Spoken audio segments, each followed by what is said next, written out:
Welcome to the Hashemite Kingdom of Jordan. Alright guys, so we're just heading out on the first mission of the day. We're meeting a guy called Omar from 3J Expeditions, and he's a local food tour history buff. And Omar's going to show us around his city, his best food places, and yeah, let's check it out.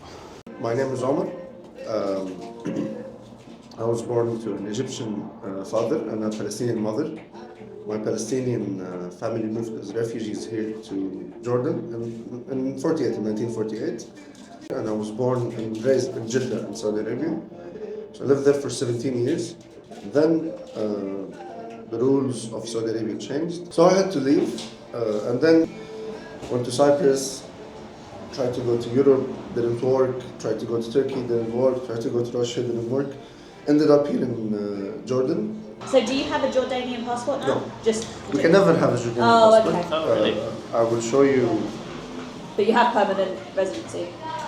No, not that too. Oh, really? Until 1967, Yeah. anyone who would come from Palestine would be granted a passport. Right. If they want, if they wanted. Yeah. But very few people knew that there is a trap and there is a trick. If you get a Jordanian passport, you don't have the right to return. Oh, Palestine. so you lose left. Yeah. So my family lost it. So we don't have any. I mean, we have proofs, but we don't have any proof that can be accepted there by the Israelis, by the occupation, that we have the right to return to our land. So we're from Jaffa, for example.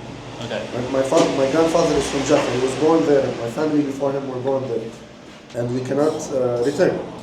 We're talking about almost at that time 2 million people evacuated Palestine, thinking they're coming back next week. Never being granted to come back ever, even until today. That's really sad. So what would happen if you lose your permission to live here? Where would you? This ID? Yeah, this ID. Where can you go? Would you have to leave Jordan, or is there a way you could? Well, from work around it, 2017 until 2023, I was stateless. I did not have any identity. Right. So I was technically illegal here and illegal everywhere. Like there was no inch on land on earth that I can visit without having to be like put in front of a court. There was no place. So it started when I was in Cyprus. I lost my passport. Yeah. So I became stateless because if I go to Egypt, I have to serve in the army. And I'm not going to serve in the army. But then I move here and I get the Sons of Jordanian ID, and at that point I have an ID that makes me live here. But the moment it expires, I'm gone.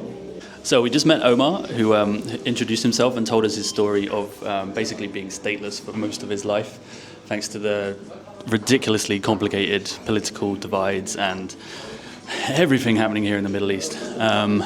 We sat down with some chai in this nice little cafe, 1212 it's called, and now he's going to take us out and show us the rest of Amman. We made it to the first restaurant, a little hole-in-the-wall place, and we're going to go in and check out some Jordanian cuisine. So the guys are at the back here. What was the name of this restaurant? The Arabic restaurant. The Arabic. So this is the Arabic restaurant, and the guys have led us in the back here. It's okay to film? It's okay to film? Oh, cool. Yeah. So here we go. We can. Money. It's like money. So let's check out what these guys are doing. So we got some potatoes. Oh, chopping up some pickles. This is the best gherkin I've had, I think. Very good. Shukran.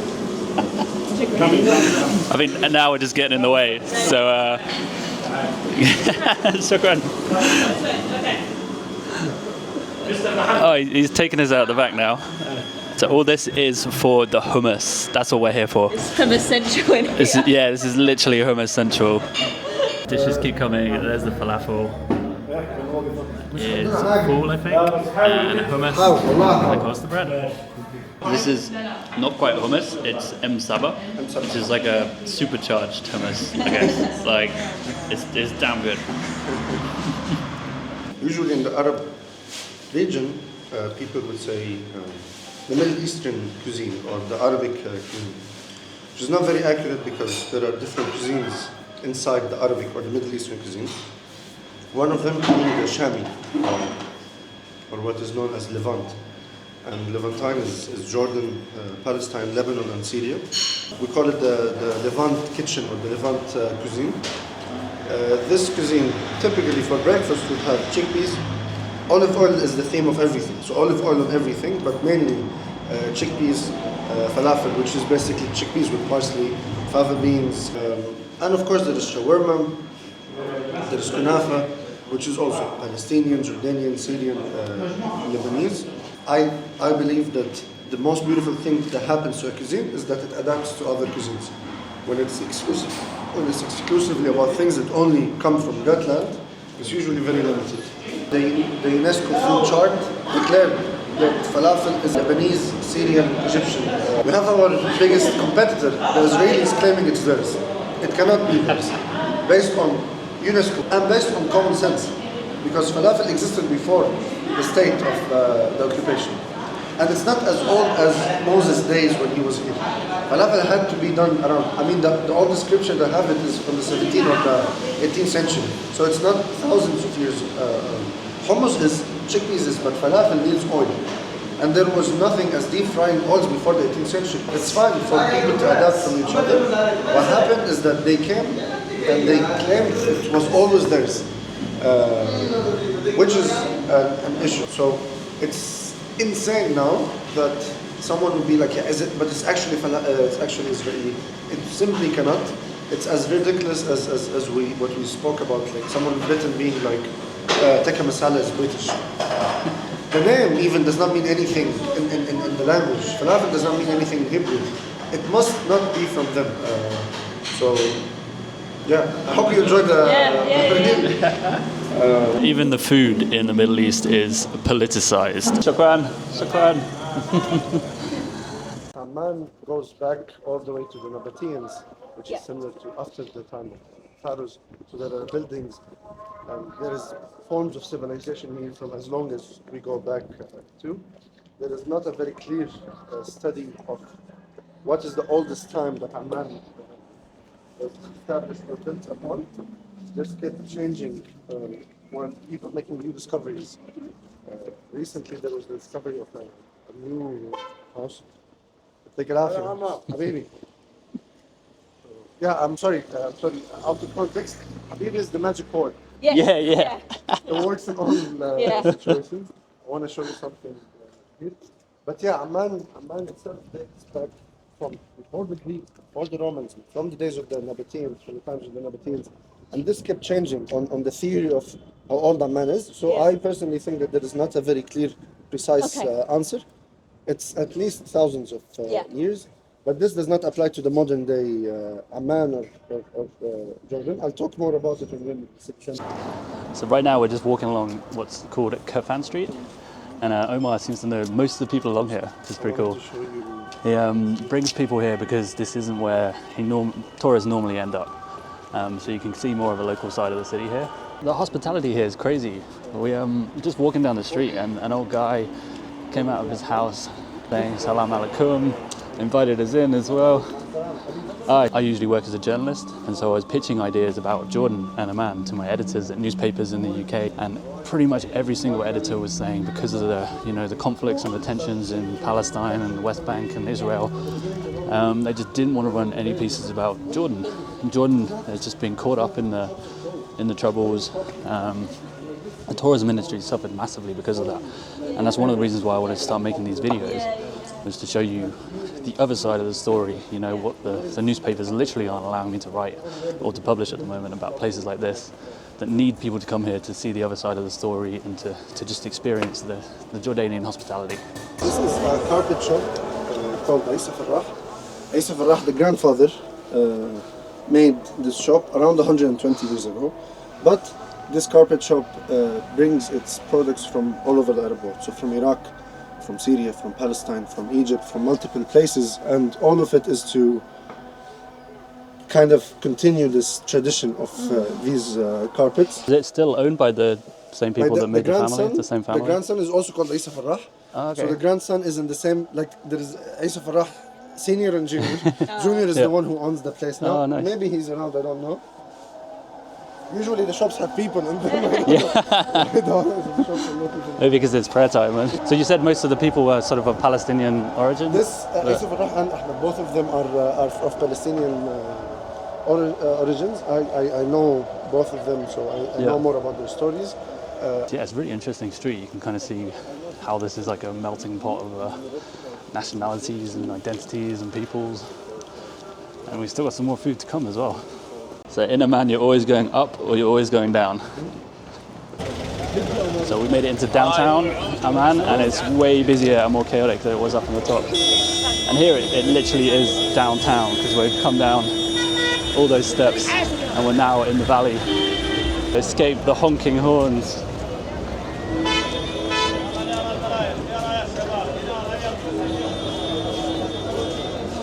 This is the Grand Husseini Mosque. The Grand Husseini Mosque is the oldest mosque in Amman. It's very important to have a market next to the next to the mosque, because you come pray, you meet people, you go to the souk, you buy your goods every week, at least every Friday. Usually we call it Souk al-Jum'ah, or the Friday market, but this one is called Souk Sukkar, which means the market of sugar, because it started from the sugar business and then it expanded to everything, spices, everything. Hey. Hey guys, what's your name? Sally. Sally, nice to meet you. Richard. All the local kids jumping in on the camera. Mustafa from Chechnya, Russia. Oh, are you? Wow. Chechnya. Okay, cool. What are you doing here? Where are you from? Family business stuff. Family business. Family business stuff. Interesting. Well, you have family in Jordan? Yeah, I have family in Jordan. I have relatives here. I have cousins. Some type of business here, like I don't know, it's multiple. I know. Multiple businesses. Multiple businesses. So you're, They have a lot. They have a nice. lot. So you're Jordan and Chechnya? I have some relatives here. Relatives. There's lots of people from Chechnya in Jordan? There's a lot. There's a lot. Why is that? Some came for religion stuff, and some came like immigrants because of the war. Like recently, or? Huh? Like recently? No, A long time ago. Like World War II. Oh, right. Stalin. Oh, because it's... Oh, okay. Stalin. Yeah. That's crazy. A lot of Chechnyans and Circassians came to Jordan. Circassia. Circassians, yes, there is Chechnyans and Circassians. They are part of the community of Amman. They're some of the first people who built houses and lived in this. Some of the shops also were established by the Circassia, and we call them Circassia in Arabic, and Chechnyans. There's also other minorities like the Armenians, or there is many other, like the Bukhara, for example, the Bukhariya came here. But the Chechnyans and the Circas stayed here for more than 100 years, almost close to 100 years.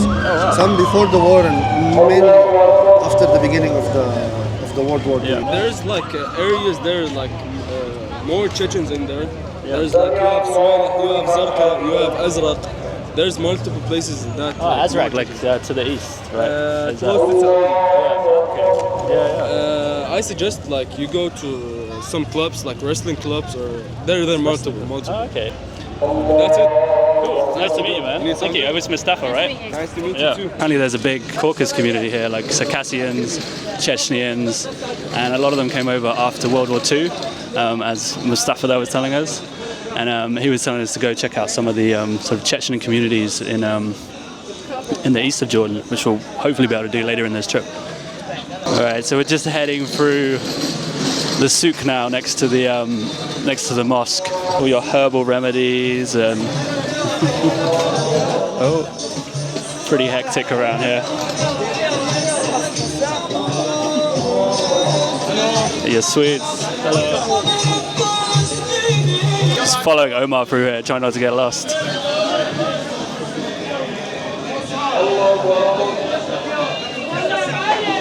Wow, the market goes back for a long way. You get everything you need here. Fruits, vegetables. Ooh, pickles, dates. So the olives are an essential part of our culture because olives don't grow for the whole year.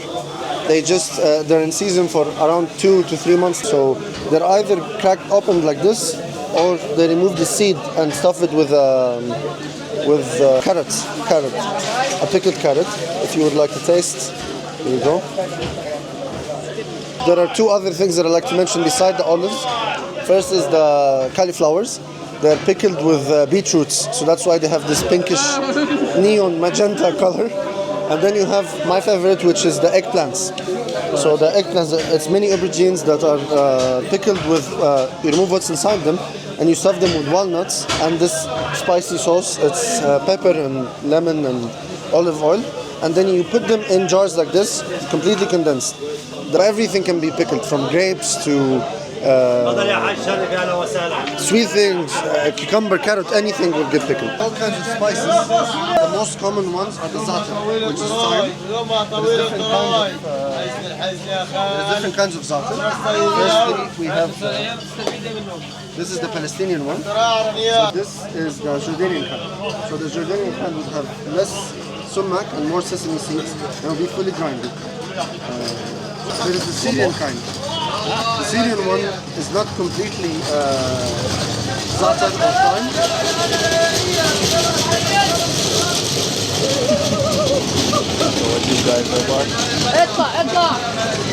This one has more additions to it, and it's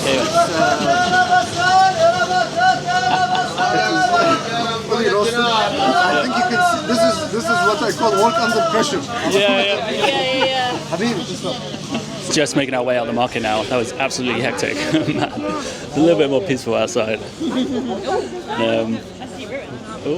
And now there's some Roman ruins right ahead of us. It is where the water would be gathered under these three small tilted areas. It's one of the few Roman ruins that are still in the city center.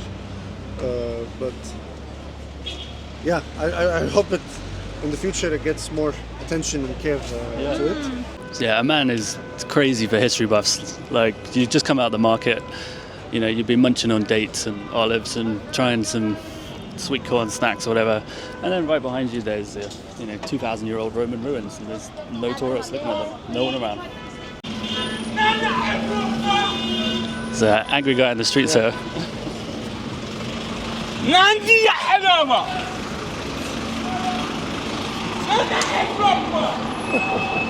What's he saying? Saying, Red, you have to stop. The guy in the street was proper angry. He was, but he had a right to be. He was saying the light was red, and he was screaming at the car because it didn't stop. Fair enough.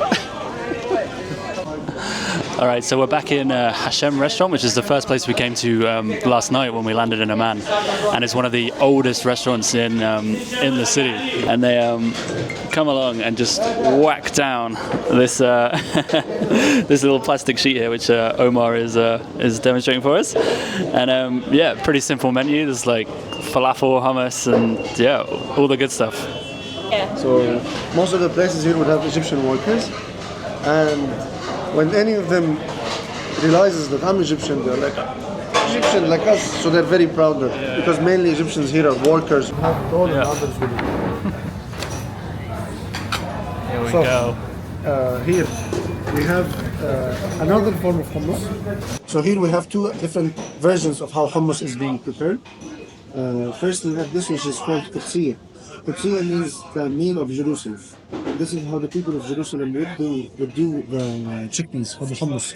So what they would do is they put the fava beans with the chickpeas. So it has more of a color of a chickpea, but it's a bit brownish or darker. And it will taste more like fava beans than chickpeas. There is a mixture of both. And then we have this, which is not very good. It is mutabbal. And mutabbal is eggplants, smoked eggplants. So like the huge, humongous ones are being smoked. And then they would peel the skin off, and they would add tahini and some chickpeas to it, and blend it all together. This is another meal that has a similar story with the Arab Christians in history not eating meat while they're fasting, like the Coptic, but this one is from Syria, from the Syrian kingdom. They would eat a replica of smoked food because they want something that's smoky, but not meat. So they made this dish. And then finally we have the falafel, stuffed falafel with caramels, onions. What's the story behind this restaurant? Because every single tourist seems Okay. to come here and to know it. So there is two stories. There is a story that can be filmed, and there is a story that cannot be filmed. Hashem was established in 1911 in Palestine, and then it expanded here to Jordan, and it became very important here in Jordan because of how humble and simple the starting or the beginning of it is, and then how it spread. So Hashem started from a small, like similar to like a small caravan on that corner there. It kept expanding, so the locals and expats or the foreigners really enjoyed the place until it reached a level of becoming one of like the flags of Amman. Anyone who wants to come to the country would just simply come to Hashem. So if we ever have a guest, they're like, you must go to Hashem. Anyone comes from anywhere, you must come to Hashem. So yeah, this is the... Nice. And the story that we can't film? would you like tea? Oh, yes, please. Yes. شكرا. Shukran. No. So the real story is that... We can't film this. I mean, you can film it, but like it's not what people want to hear. Hashem, the owner of Hashem, decided that it would be a good idea to pay the tour guides. So tour guides were being paid 5 dinars when any of them comes to Hashem. So tour guides started bringing people. A foreigner who has never tried hummus or falafel eats here the first, and they're like, it's amazing. It is amazing, but not only here. It's amazing down the street. It's amazing in the restaurant in front of us. It's amazing in all of them because we know how to make the falafel. And then the thousands of tourists who came here, they were like, whenever you go to Jordan, you must go to Hashem. Making people believe that Hashem is a special, unique place. It is like any of the others. There is nothing special here. It is not the oldest falafel place in Jordan. It is not the biggest. It is just the most popular one. The king ate here, so give him more attention. But So are they paying you 5 dinars to bring us in? if they were, I wouldn't say about it. No, I don't get paid anything by anyone. Oh, look at that. Alright, so we finished up in Hashem. We're heading back out now. Just had another feast of hummus, falafel, muttabal, absolutely everything. Alright, so we're just sitting down for some coffee and astrolabe. So, since the beginning of the war, since October the 7th, it really affected how tourism here in Jordan changed. It shifted completely to another country, I could say. More than 90% of the tourists canceled their flights here, understandably, because you're in a zone that would have war. But sadly, the mainstream media did not help in recovering from this. There is a huge misconception or a huge issue or a misled message that spreads faster. Like the Middle East is not safe. And this is not fair. There's years of an ideology that has been going for a while where the Middle East. And we're talking about a land that's massive. We're talking from Iraq all the way into Morocco. And they're like, the Middle East is not safe. And it's very unfortunate because Jordan, as an example, has the majority of the Palestinians who moved as refugees out of Palestine through the years. So by coming here, the support that happens to the infrastructure or the income of the country directly helps the Palestinians inside Palestine. Anyone who is living in Palestine has families in Jordan. Anyone in Jordan has some roots or family members back in Palestine. Sadly, there has been attempts to continue this ideology or idea of, oh no, you cannot go to the Middle East, or people come with their parents or their families, or like, are you sure it's safe? Are you sure it's safe? We spoke about London or Berlin or Paris. I would argue that it's safer here than any of these cities.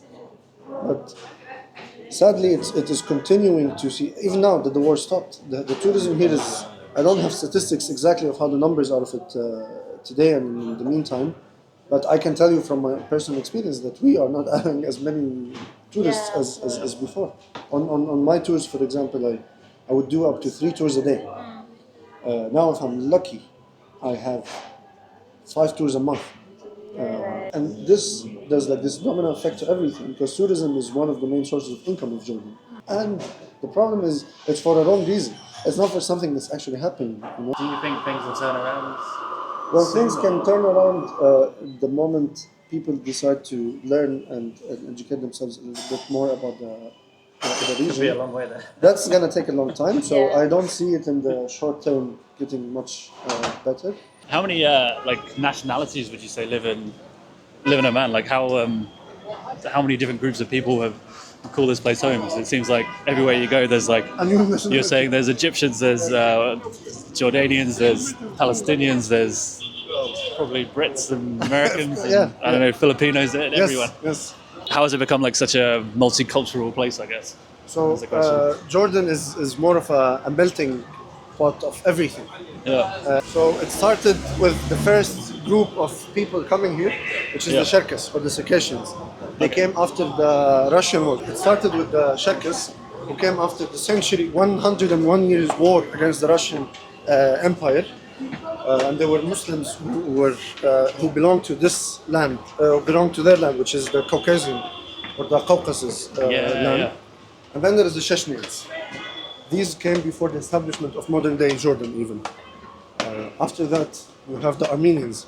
They came because of the World War. Then you have the Palestinians. They came after 1948 until 1950. There is around 2 million Palestinians who came to this land all at once. So the Palestinians Oh, wow. Yeah. that came here really reshaped the whole area. Right. Then you have the Iraqis after the American occupation of Iraq. Around 400,000 Iraqis came here. And then you have the Syrians after the Syrian Revolution 2011. So these are the main groups of people that I would say. Then of course you have the smaller groups like the Asians. You have Asians as in Bengali, Filipinos and the other cultures. And of course the other Arabs who did not necessarily have a war, but they still came here to the region as well. Yeah. So this makes Amman have all of them together into one spot. So right now we're in a place called Jadal. Jadal is a cultural center. 13 years ago, the families that were living here left, and Fadi, the owner of this place, decided to turn it into a cultural center. So it consists of multiple rooms, each has its own story. And anyone now can just get in, they're not for sale, and just read the books. You can use the music instruments, you can write something if you feel inspired, you can sing, you can use the music, you can do whatever you want. It's just for the community, there is no charge on it at all. Then we have the space in the hallway and this space, which is a coffee shop, offering some drinks. Some of the things that are offered on the menu are coming from their sustainable garden. The sustainable garden, it was a project for a Belgian student. Very difficult project to achieve, which is to have a sustainable garden that would be suitable for the intense heat of intense weather, whether it's hot or cold in Jordan. Now they're giving it out to any refugee camp or anyone who's in need. They teach people how to construct the garden or the lighthouse, or the sustainable garden, and they teach the refugees how to take care of the crops, how to grow it. So they give like a full-on course for free, just to help back the community. You cannot logically spend money here, like a lot of it. I teach Arabic here, I give an Arabic course. Oh, cool. There is a language exchange that we do every week. So that's why it is by far my favorite place in Amman, because we need a place for a cultural hub for people to be able to speak about what they think and what they believe in. Which is not a very easy thing coming from a very conservative society. Not all topics are easily spoken about.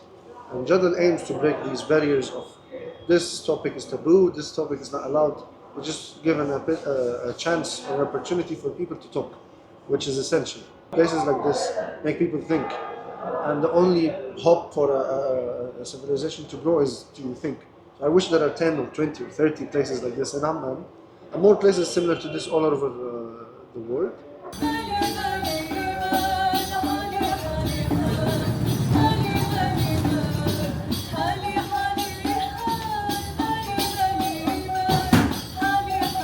So So we've just been checking out the creative space, and there's some guys setting up a impromptu musician session behind us, musical session behind us. And yeah, we jam. Yeah, that's all right. So pretty much anyone can turn up here and, you know, hang out.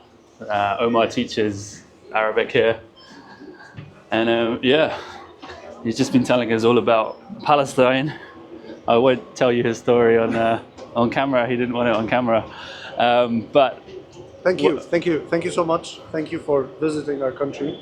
Just the fact that you have decided to come out of your way and come all the way to Jordan, it's not an easy decision because of how much people will be intimidated or worried that there is something happening. Are you safe or not? Omar is probably the humblest man I've ever met. Thank you. Thank you so much. He's a linguist, an architect, Thank you. a scholar. I'm trying my best. Seriously, if you guys ever come to Amman, Jordan, you've got to come on Omar's tour. I'll put the link in the video. And honestly, you get to see food, you get to eat food, you get to see the city, and more importantly, you get to kind of delve a little deeper into not just the city's history, but the people that live here and have made this such an interesting place to visit. Free J Expeditions. No, for people. Yeah, he does amazing tours, and yeah, he's got some incredible stories that he'll only tell you in person. So you've got to get. You cannot find them on the internet. You cannot find them on the internet. So we've just finished up the tour with Omar, and honestly, it's a food tour, but honestly, there's more history, politics, culture than there was food. The food was incredible, absolutely incredible, as you can expect in Amman. But just hearing the stories of the people that live here, some of which I can share, some of which I can't. Basically, in the last section of the tour, Omar sat us down and told us the story of his family and how they came from Palestine, you know, 60, 70 years ago now. He didn't want me to post the story because he can get in trouble, but he did emphasize that his story, as heartbreaking as it was just one of millions that have shared the same fate, unfortunately. So, made it back to the hotel.